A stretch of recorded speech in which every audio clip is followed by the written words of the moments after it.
of LA, Eric Garcia. He's embroiled in controversy because he took several maskless photos at SoFi Stadium. And then said that it was okay because he held his breath. He said, and in doing so, he was safe taking the photo. Do you think that's reasonable?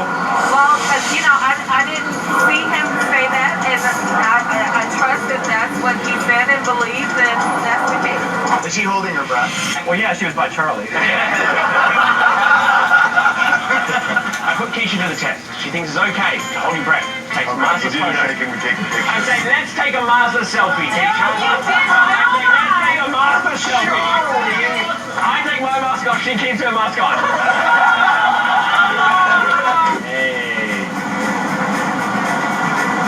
I didn't hold my breath that well, sorry. I didn't hold my breath very well.